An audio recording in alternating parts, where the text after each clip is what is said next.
Hello folks, my name's Terrina Bibb. I'm 25 years old. I'm an artist, hi, and I have Tourette syndrome. I didn't always have Tourette syndrome.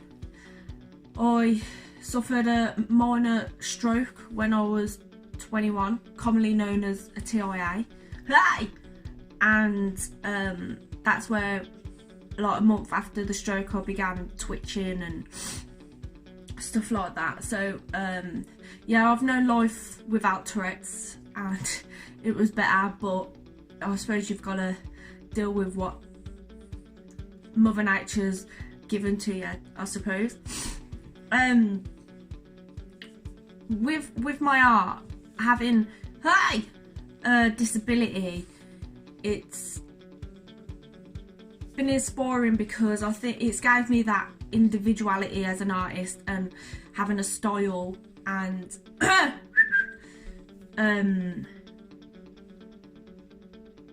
creating that individual piece that's different to everybody else's. So my style came about when I started drawing. My hand tics would take over, so that's what gives the scribble effect in my work.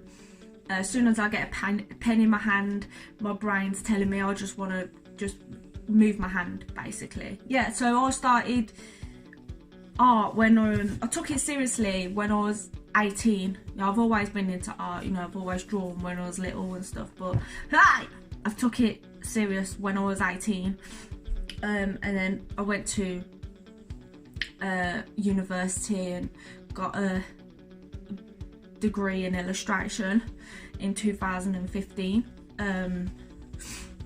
Luckily I managed to finish my degree due to my Tourette's being really bad, but I managed to finish it, which was a great thing for me.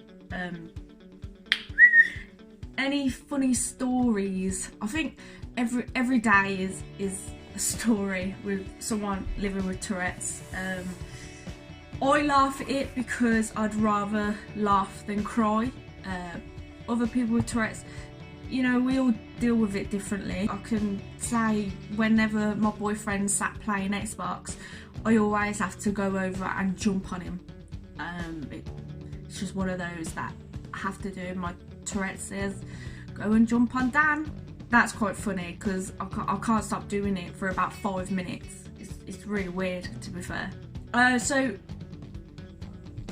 I don't go out much on my own due to my Tourette's and people not understanding it. You know, I've had quite a few horrible people say stuff and tut at me and tell me, you know, I shouldn't be doing that, and I've said to them, oh, sorry, I've got Tourette syndrome. They're like, I don't understand why you have to do that, and it's so annoying to explain. So people have been rude and stuff like that, but I suppose that's due to not having the understanding about Tourette syndrome and false stuff that you see on the telly. I mean, the telly doesn't really advertise it very well. That, you know, advertises it as like a swearing disease when it's not. You know, I mean, I have the swearing tick, unfortunately. The physical and mental side of it is worse. Like at the minute, I can't walk. I have had a seizure and in my legs, so it's like a massive tick in my legs basically, and every time I go to walk my legs just want to tense up or they want to move and blah blah. So I'm currently on crutches or in a wheelchair, and I have been since July. So you know that's how serious Tourette's can be.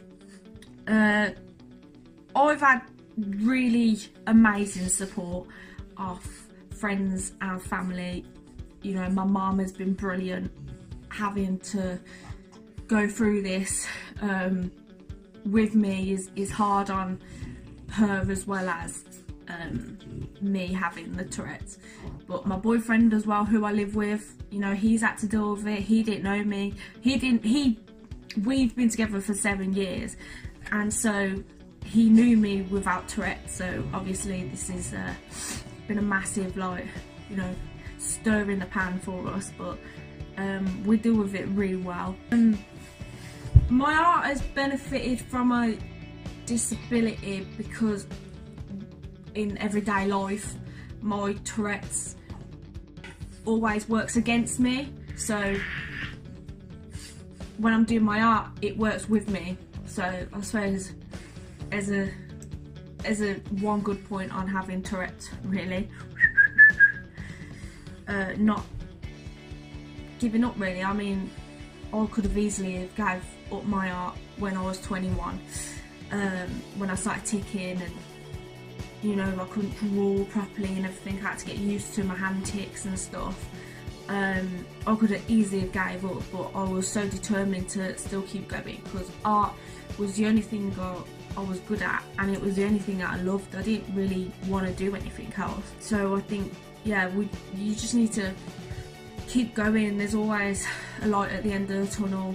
I'm working out commissions at the minute, ready for Christmas, just my last batch to go out, and then I'm taking some time off. I've just finished an exhibition in London which went really well, my first major exhibition after having Tourette's, because I didn't, like I said, I don't really go out and stuff, so I managed to get an exhibition on, and it went well, but it's finished now, so I've got to do my commissions and then hopefully have some time off and back to work in January. I do think my art would have existed if I didn't have Tourette's,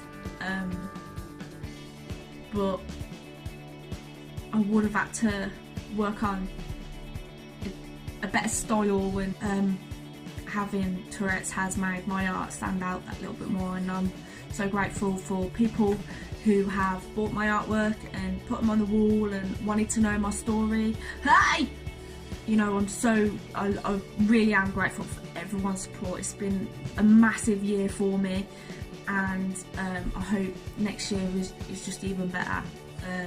So yeah, thank you so much everyone for listening, and I hope it's gave you a bit more of an insight in Tourette's and how it is and whatnot, and I wish you all the best, and thank you.